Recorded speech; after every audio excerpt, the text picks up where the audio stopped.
There is a perfect storm, mga kababayan, appearing in the horizon.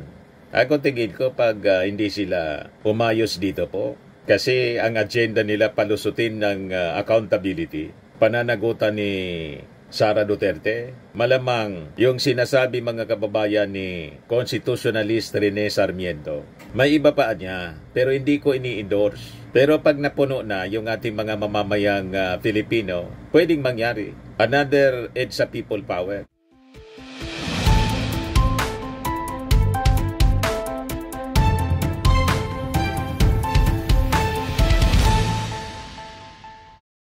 Hello po mga kababayan, si Dante Maravillas, Bicolano vlogger, broadcast journalist from Alpay. So pag-usapan natin, mga kababayan, itong mga mainit na balita ngayon.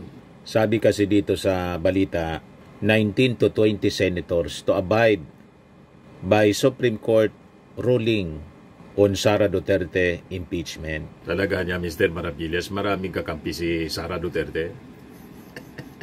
Marami pong kakampi. So, they will abide with the Supreme Court ruling na hindi pa man po final. Pwede pa na mag-file, mga kababayan, ng motion for reconsideration. Kaya lang, dahil pabor kay Sara Duterte, yung decision ng Supreme Court, gusto nilang mag-abide. Gusto nilang sundin. Pero ang problema, mga kababayan, nitong mga senador, pagdating doon sa fourth tweet ng saligang batas, ayaw nilang sundin.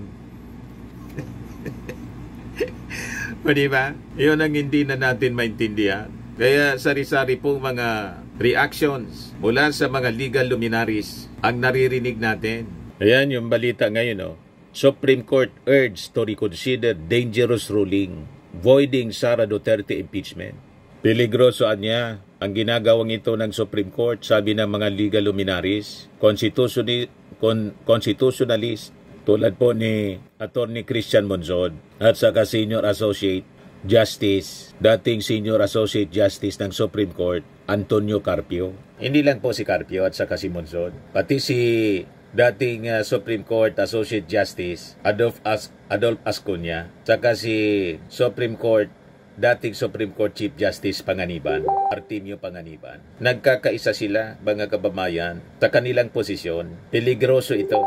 Sabi nga dito, mga kababayan, sa isa pang kwento ng Inquirer, is the Supreme Court facing a perfect storm? There is a perfect storm, mga kababayan, appearing in the horizon.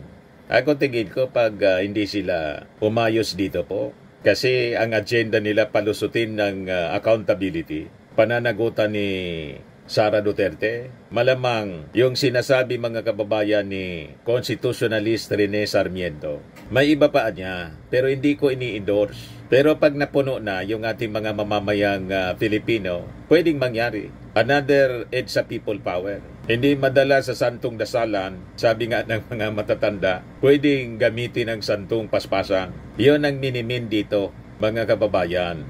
Sa sinasabing, is the Supreme Court facing a perfect storm? The Supreme Court urged to reconsider dangerous ruling voiding Sara Duterte impeachment. Sabi nga, mga kababayan, kapag napuno daw yung salop, kailangan ng kalusin. At ang gagawa niyan, mga kababayan, yung ating mga mamamayang Filipino, pag napuno na po sa pang-abuso. At despite dito sa glaring abuses, yung mga institusyon natin, hindi na mag-function ng matino. Alam na ninyo kung anong mga institusyon ang ayaw ng mag-function ng matino. Anyway, sa democracy, mga kababayan, all powers emanate from the people. Kaya nga po, ang sabi, we the sovereign Filipino people, ang pinakang makapangyarihan, mga kababayan, sa lahat, yung mga mamamayang Filipino, na natingin ko po, malapit nang mapuno sa patuloy na pang-abuso itong ating mga opisyal. Ibigay ko muna sa inyo itong kwento tungkol dito sa mga senador na gustong agad-agad i-implement kasi yung utos ng Supreme Court immediately executory niya. Kaya lang ang problema, while it is immediately executory, that is not yet final. Kaya ang appeal po ng mga legal luminaries, wag muna po gumalaw yung Senado. Anyway, tinulugan na po nila, hinigaan na nila ng matagal, hindi man nila sinunod yung fourth tweet. Pero ngayon, gusto nilang sundin agad-agad kahit hindi pa final. Yung Congress nagsabi na sila magsasubmit ng magpa-file ng motion for reconsideration. Pero ang gustong mangyari ng Senado po, i-dismiss na agad-agad. May magmo-motion to dismiss. Alam na ninyo kung sino? Yung sabi, guided by the Holy Spirit. Yung mga senador, mga kababayan ni Digong, Duterte senators, lalo na si Bato de la Rosa, gigil na i-dismiss para na pagtakpan po ang mga ginawa ni Sara Duterte na kahindik-hindik. Yung pagbabanta sa ating Pangulo, kay First Lady, kay Martin Romualdez, tapos yung maling paggamit ng confidential funds. Yan ang gusto nilang malinaw na pagtakpan, mga kababayan. 80% ng ating mga mamamayang Pilipino, based sa Okta Research, nagsabi dapat po iharap sa impeachment trial si Sara Duterte. Hindi para i-convict, kundi para malaman ng katotohanan. Kung walang kasalanan si Sara Duterte, di i-acquit nila. At kung halimbawa may malakas na ebidensya, i-convict nila. Yon ang expectation ng 80% sa ating mga mamamayang Pilipino. Kaya sabi rito sa balita, there is a perfect storm in the horizon, mga kababayan. Dahil dito sa issue ng impeachment kay Sara Duterte na patuloy, mga kababayan, na nadidelay. Yan o. 19 to 20 senators to abide by the Supreme Court ruling on Sara Duterte impeachment. Yan ang sabi ni Jinggoy Estrada. Paniwala daw nila dapat sundin ang naging ruling ng Supreme Court prohibiting the Senate from proceeding with the impeachment trial against Vice President Sara Duterte. Sabi ni Jinggoy na palibasa yung tatay niya na impeach. Kaya yung ganyan ang ugali niya. Pari-pareho kasi sila. Di ba? Magkakauri. Karamihan daw sa sentimiento ng kanyang mga fellow senators are to abide by the ruling of the Supreme Court. The Senate is scheduled to hold the plenary vote on August 6 to decide whether to abide by the Supreme Court ruling. Sabi ni Jinggoy that regardless of whether a motion for reconsideration is filed with the Supreme Court, the Senate should proceed as scheduled on August 6. The senator warned that failure by the Senate to comply with the Supreme Court decision could lead to a constitutional crisis. And if there is a constitutional crisis, what will happen next? There will be chaos in our government. Dati nang may chaos po, unang-una dyan sa Senado, there is chaos. Bakit? Hindi na ninyo sinunod yung mandato ng konstitusyon na forthwith. Pagkatapos ngayon, yung defective, sabi ng mga legal luminaries, mas papaniwalaan naman namin po ang mga legal luminaries kaysa sa inyo na mga senador na most of you bereft of legal experience. Kasi hindi man kayo mga abogado. Mas paniniwalaan namin yung mga senior associate justices, retired. Gustong sabihin, ibig sabihin, well experienced sila. Nag-retire na nga sa galing nila bilang mga justices. So full of wisdom sila and experiences. Kasi nag-retire na nga. Wisdom and legal experiences, mga kababayan, come with age. Kaya dapat nating irespeto itong mga sinasabi ng mga retired justices and constitutionalists, the framers of our Constitution, kaysa sa tulad ni Jinggoy Estrada, tulad ni Bato de la Rosa, ni Robin Padilla, ni Amy Marcos, kahit pa ni Chis Escudero, ni Alan Peter Cayetano, kahit sila mga abogado. Pero hindi pare-pareho ang level ng kanilang experience sa legal profession. Di ba? But anyway, ituloy natin, mga kababayan, itong balita dito. We are the ones who make the laws and yet we won't follow. We won't follow them. That's awkward.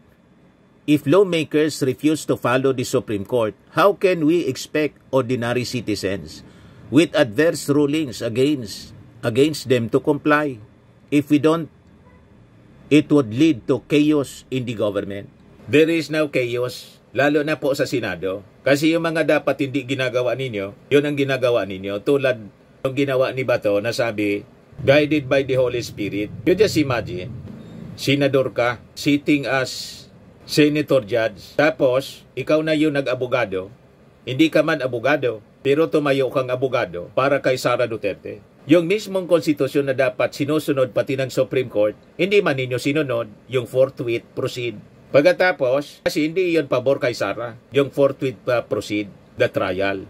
Malinaw yon. Ayaw ninyo ng forthwith proceed with the trial kasi magkakaroon ng pagkakataon yung mga prosecutors na maipresenta yung mga ebidensya na siguro sa tingin ninyo napakalalakas ng mga ebidensya. Di ba? Mahihirapan ang akwital. Yan ang nasisense ng ating mga mamamayang Pilipino. You see? Pero sabi nga, ang lahat ng pag-aabuso po, may hangganan yan, may katapusan.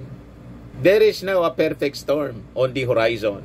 Pag nag-alsa yung ating mga mamamayang Filipino, baka pati yung Senado po, ma-abolish ng tuluyan. Mas mabuti, ma-abolish na po yung Senado. Kasi hindi na po nagfa-function ng tama. Nawala na yung kahihiyan. Senador ka na nagsisweldo sa mga from the taxes of the Filipino people. Proud kang i-announce na Duterte senators, yung mga kasama mo dyan, Jinggoy. At wala kayong sinasabi. Nisawayin yung kapwa ninyo mga senador na winawalang hiya ang mismong institusyon ninyo. Di ba? When reminded of the Senate's exclusive power to try and decide all cases of impeachment, Estrada maintained the necessity to follow the high tribunal's ruling. Meanwhile, a resolution is being routed in the Senate aimed at appealing the Supreme Court's decision. Ay ang mga kakampi ni Sara Duterte dyan sa Senado, gagawin nila itong pagkakataon para ma-dismiss yung kaso. Yan ang agenda po nila. Kaya babantayan natin yung aksyon ng Senado. Kasi ngayon, gusto nila sundin agad-agad kahit hindi final. Pero yung mandato ng konstitusyon na dapat pati yung Supreme Court sinusunod, forthwith, wala pang desisyon doon sa forthwith. Technical po, based on erroneous facts, sabi ng mga legal luminaries. Malian niya yung binasihan ng desisyon. You see? Kaya sabi po ng dalawang magagaling na abogado, constitutionalist and senior associate justice dati, former Supreme Court senior associate justice Antonio Carpio, in 1987 Constitution framer Christian Monson, called on the High Tribunal to reconsider its ruling that struck down the impeachment complaint against Vice President Sara Duterte, warning that it sets a precedent that could render the accountability mechanism virtually impossible to use.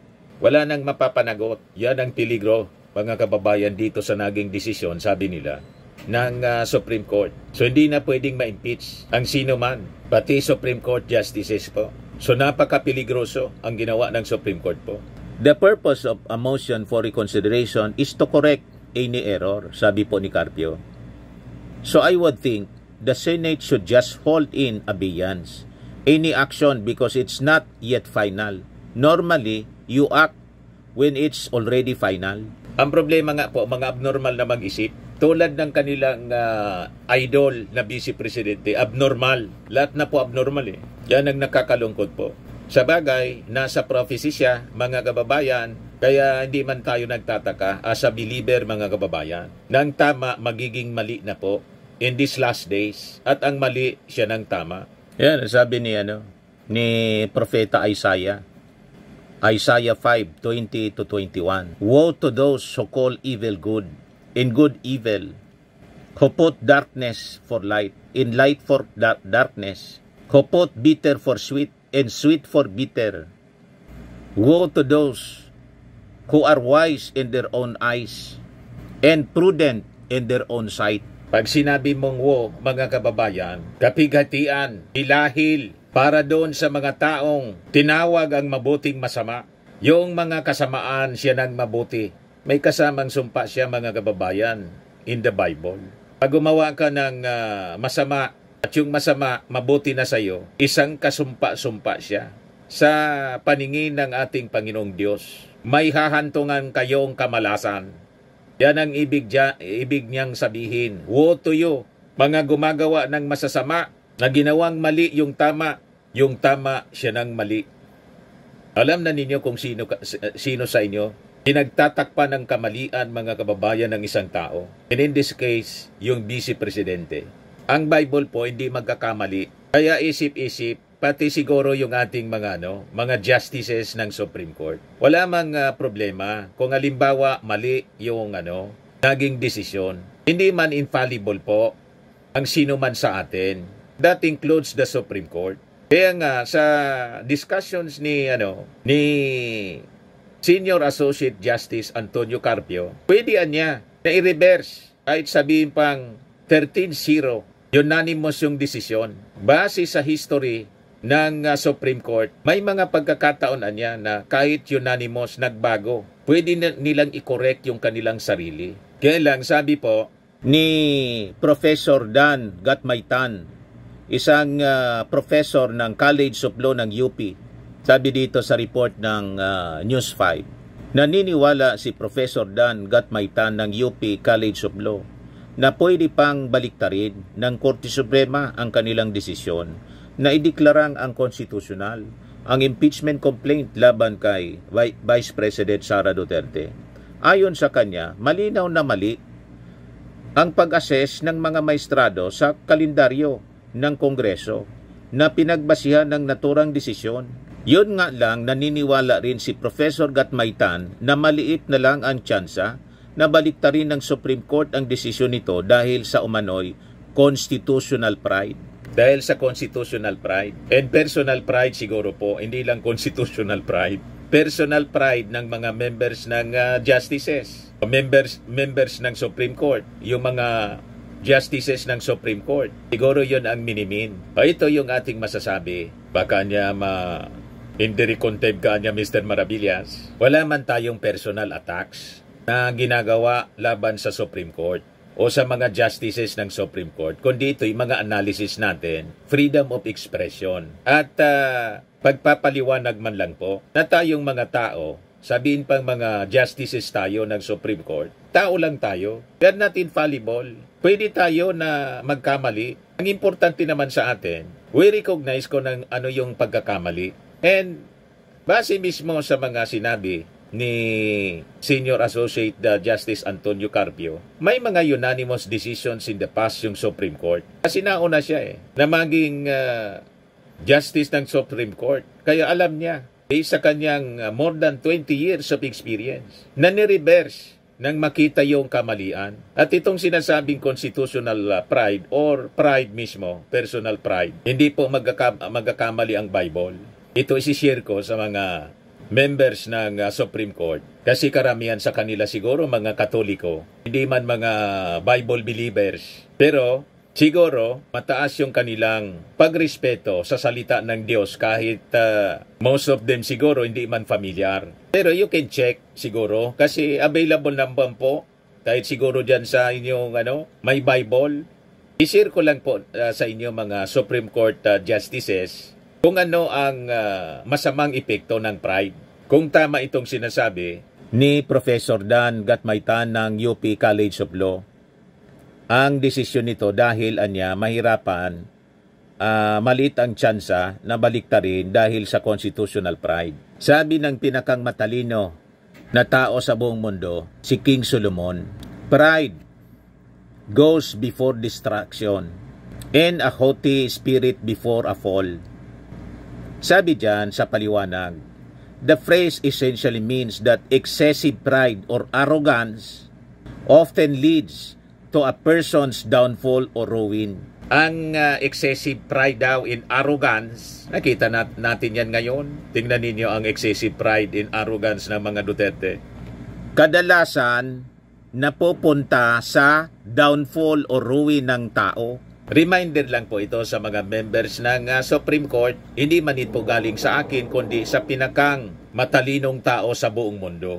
King Solomon, bakit siyang pinakang matalino? Kasi po, yung kanyang talino galing mismo sa ating Panginoong Diyos Ama sa langit. Walang kasing talino sa lahat ng panahon. Kaya hanggang ngayon, yung wisdom ni Solomon, King Solomon, ay patuloy nating ginagamit bilang guide sa ating mga desisyon sa buhay. Tama po. Pero kayo, nasa sa inyo po yan. Basta yan po ang yan ang natural consequences. Pag pinairal yung pride, lalo kung sobra-sobrang pride in arrogance, tingnan ninyo si Digong kung ano nangyari. At malamang sa malamang yun din ang mangyari kay Sara.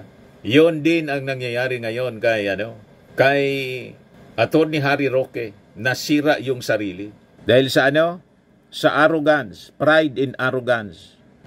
Proverbs 16:18. Pride goes before destruction, and a haughty spirit before a fall.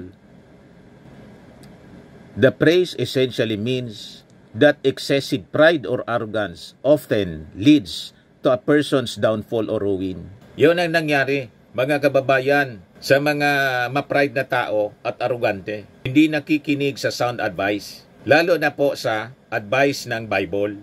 Nasa sa inyo yan kung ano yung gusto ninyo. Kung gusto ninyong itama yung mali o yung mali gawing tama.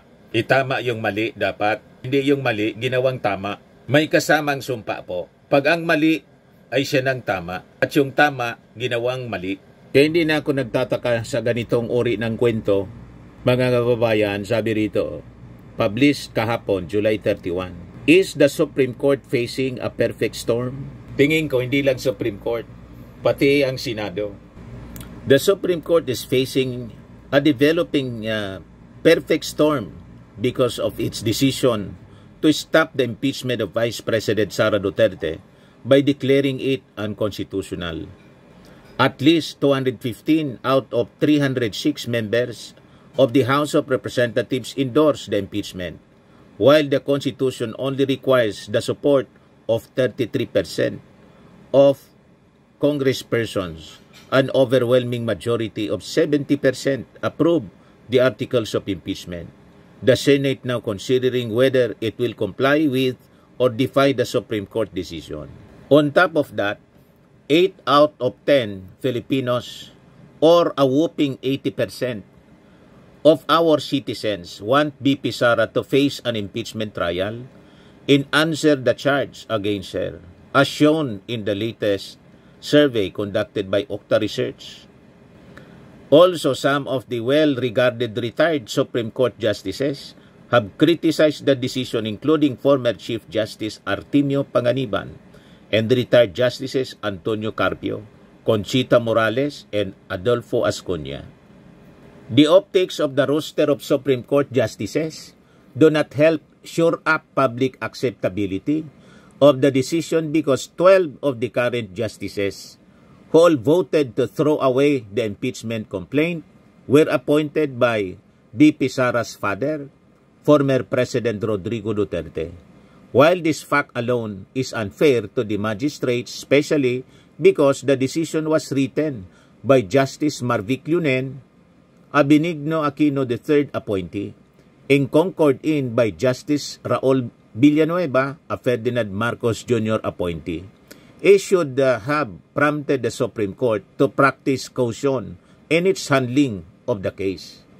For instance, the Supreme Court should have given the citizen petitioners in the House of Representatives a more exhaustive opportunity to articulate their positions and for each justices to test their percolating conclusions by holding oral arguments and requiring the submission of memoranda before coming out with a decision.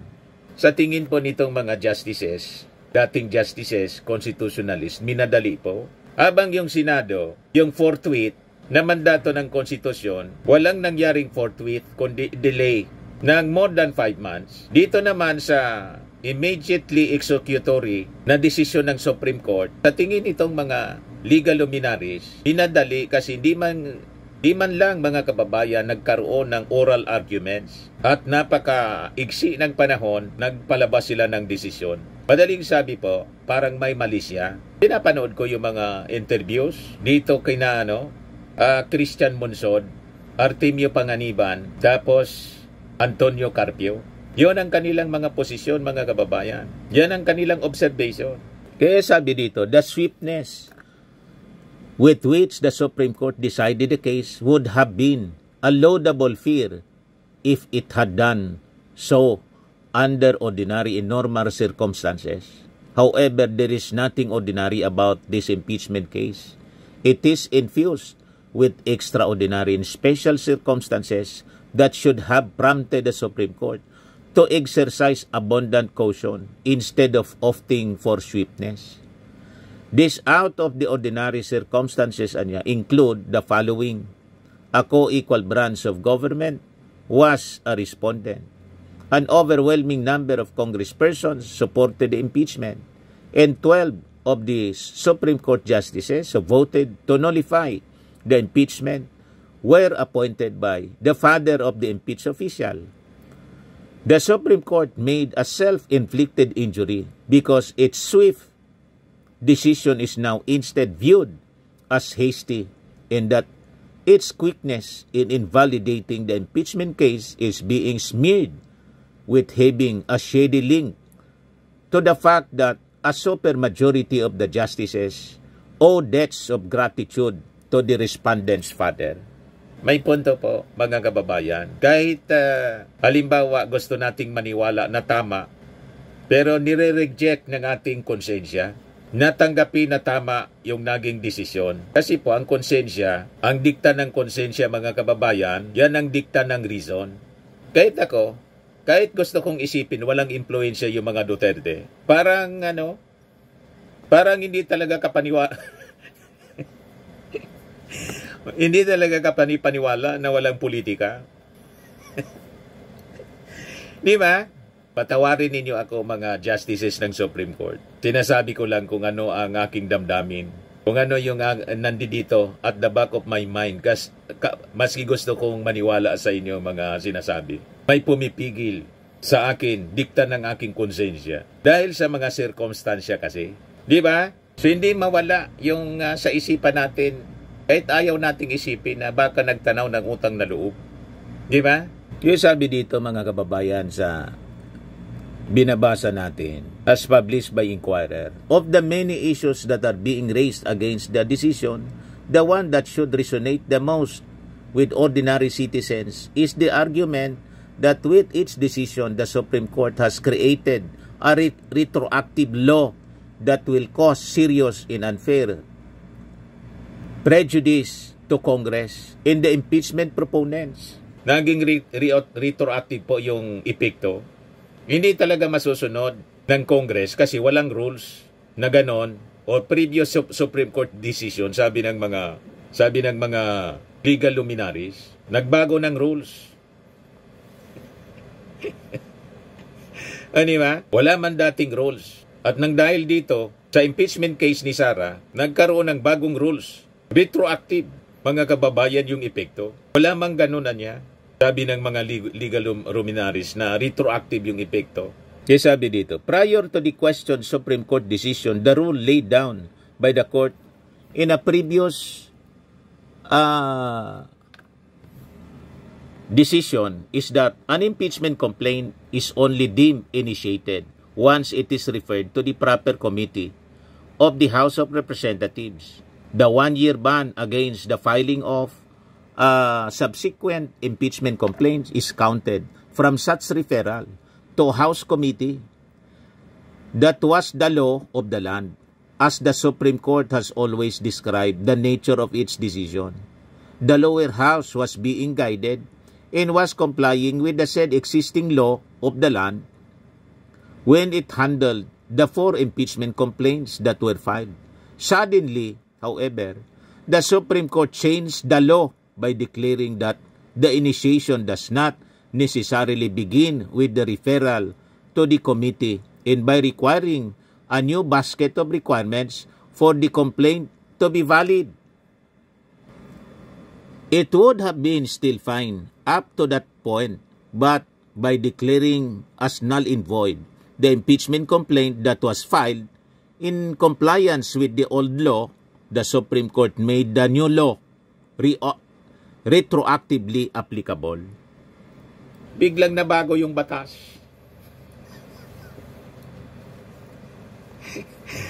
You see? Yan ang sinasabi.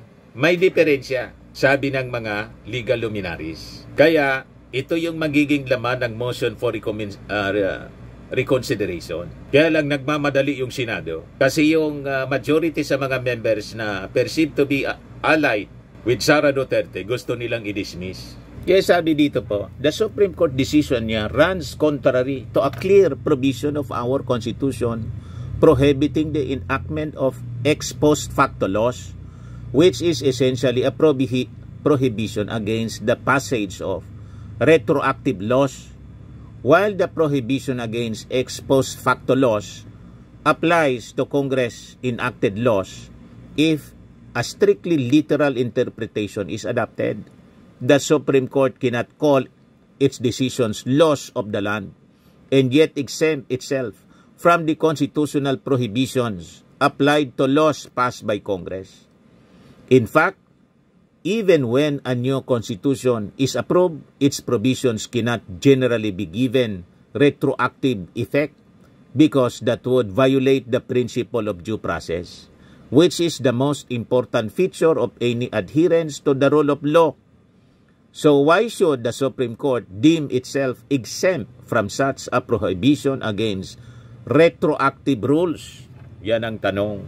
Kasi sabi ng mga legal luminaries, hindi man pwede na yung Supreme Court mas mataas na sa konstitusyon. Mas supreme pa sa konstitusyon. So nagkagulo-gulo na mga kababayan. Kaya ito yung sabi dito, is the Supreme Court facing a perfect storm? Written by Joel Ruiz Butuyan. Presidente po siya ng Center for International Law or Center Law. Yan siya mga kababayan. No? Abogado siya, yung author nitong binabasa natin na kolom. Ngayon, basahin natin yung mga reactions dito ng mga netizens sa sinabi ni Jingo Estrada. Sabi ni Eduardo Chua, ikulong uli yan, may kaso yan sa Sandigan. Sabi ni Jun Gonzaga, we are after transparency and accountability. We want to know the truth. And this will happen by proceeding with the impeachment trial. Sabi ni Heidi Aliganga, how can Sarah prove her innocence if the impeachment trial will not push through? Let her have her chance to defend herself and the Filipino people know the truth. Yun nga po. So dinadaan nila sa technicalities. Ngayon, dahil pinaboran ng Supreme Court, ang petisyon ni Atty. Torion, sinasamantala ngayon ng Senado. Gusto nilang sundin agad-agad ang proposal ng mga legal luminaries kasi may motion for reconsideration pa. I-hold in abeyance muna. Hintayin yung magiging desisyon doon sa MR na isasabit po ng Congress. Kasi ngayon na pabor kay Sara, gusto nila mabilis yung aksyon. Nung hindi pabor kay Sara, yung impeachment trial shall forthwith proceed. Dinilay nilang imbis na forthwith. So halatang halata mga kababayan na talagang they're out to protect Sara Duterte. Hindi mapanagot. So malinaw na siguro alam nila mahirapan sila na magdesisyon to acquit pag na-submit yung mga ebidensya na hawak ng prosecution panel. Kaya ngayon pa lang, gusto na nilang i-dismiss at 19 to 20 senators daw ang magsusulong to follow the decision of the Supreme Court. Kahit may MR, gagawin pa rin nila. So ganun katindi itong mga senador na to. Pero sabi ko nga, mga kababayan, ang kasamaan laging may kainatnan na masama. Alangan man masama yung ginawa mo, mabuti yung consequences sa buhay mo. Di ba? Malinaw ang sabi sa Bible. Kaya tayo ay hindi naliligalig. Relax lang tayo mga kababayan. Daing pangpang na daing kampang. Lahat ng pang-abuso po may katapusan. Kahit sino sa atin dito sa ibabaw ng mundo, pag gumawa ng kasamaan, laging may consequences yan. And it will come in His perfect time. Di ba? Yun nangyari kay Digong. Bigla na lang dumating yung warrant of arrest. Ayun, di ba? Hindi na magkaunda-ugaga yung mga abogado ni Digong, nag-aaway-away na. Inaway-away. Mga kababayan ni Harry Roque si Kaufman. Ganun din si Kaufman. Umuwi ka na daw niya. You see? Ganun po. Sabi ni Eduardo Chua, bulok na batch ng Senado. Sabi ni Pilar de Rueda, what is important is that the Supreme Court ruling does not absolve the accountability of official concern. Sabi ni Pips Manalo, they're just playing the Filipino people. Sabi ni GHL, magkano kaya bigayan? Nagsama-sama mga korap para ipagtanggol si Inday Lustay. Sabi ni Romy Alegre, you don't just dismiss an impeachment case without trial. Ano ba yan? Sabi ni Antonio Contreras, isang professor at journalist, much of the decision of the Supreme Court affected the House more than the Senate. So the senators should defer to the House who indicated they would file an MR. It is just odd why the senators who claim to be careful and prudent, that is why they delayed the proceeding, suddenly now want to act forthwith. Ano ba talaga? May gusto ba talagang itago? Noon, nang isabit sa kanila, yung articles of impeachment, tinulugan inupuan more than 5 months. Hindi sinunod yung forthwith proceed. Trial shall forthwith proceed. Kasi, hindi pabor kay Sara Duterte yung trial forthwith proceed. Ngayon, kahit wala pang final decision, pwede pa nga yung MR. Dahil pabor kay Sara yung desisyon. Technical, gusto na nilang mag-forthwith proceed. Hindi para i-trial, kundi i-dismiss. Nakita ninyo kung paano tayo pinaglalaroan itong mga senador? Sabi ko sa inyo, kailangan pag napuno ang salop, kalusin na natin ang Senado, i-abolish natin yung Senado. Anyway, all powers emanate from the people. We are sovereign Filipino people. May hangganan ang pang-aabuso ninyo. Sa mga naghanap ng malinis and spacious fitness gym, pumunta lang po kayo sa aming Colossal Fitness Gym. We also offer Grab Car Rental with our brand new 2023 model ng Toyota Innova. We also accept booking for those who are planning to travel via PAL, Cebu Pacific, and other airline companies, local and international, and bills payment for Meralco Bills, PLDT, Aleco Bills, etc. Ang Colossal Fitness Gym is located at 3rd floor Security Bank Building, Landco Business Park, Legazpi City, Albay. For inquiries, look for Chilon Maravillas. Contact number 0966-802-0949. Yan yung aming Innova. Lagi na pong matao sa amin. Pati mga foreigners po, tingnan ninyo. Mga British tourists sila. Ang lalaki ng katawan na, mga kababayan, nag-gym sa amin. Ito naman po, Indian National. Ito mga mga European sila. Ito naman yung bago naming product na binibenta online, Eye Glow Serum. Whitening po siya galing sa South Korea. Tingnan ninyo yung epekto sa aking anak na architect entrepreneur, Riz Maravillas. For inquiries, look for Riz Maravillas on FB. Ito naman po, Fairmax Firming and Lifting Cream. Mainam po ito sa mga pains at paninigas ng mga kaso-kasuan. Ito po, Automax Radiant Serum. Sa mukha naman yung application. Anti-aging po siya. You will look 10 years younger than your age.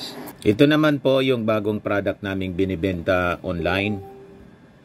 I am worldwide. Amazing pure organic barley powdered drink mix from Australia. Endorsed by cancer survivor Maritoni Fernandez. Pati si Heart Evangelista po umiinom ng barley. Yung gusto magnegosyo nito, mga kababayan tulad ng aking anak at kami po, yan o, tingnan ninyo. Mag-message na lang po kayo sa amin kay Architect Entrepreneur Riz Maravillas para ma-orient po kayo. Marami kaming stocks para sa mga orders nyo po. Ang mga health benefits niya, boost immunity, improve digestion, enhances energy levels, packed with antioxidants, prevent cancer. For your business inquiries and orders, contact ninyo sa Messenger Riz Maravillas. Sa mga mahilig naman po sa mga imported bags and wallets, dumiretso na lang kayo sa Eileen Closet kay Ma'am Eileen Rosales. Nakabase siya sa Amerika.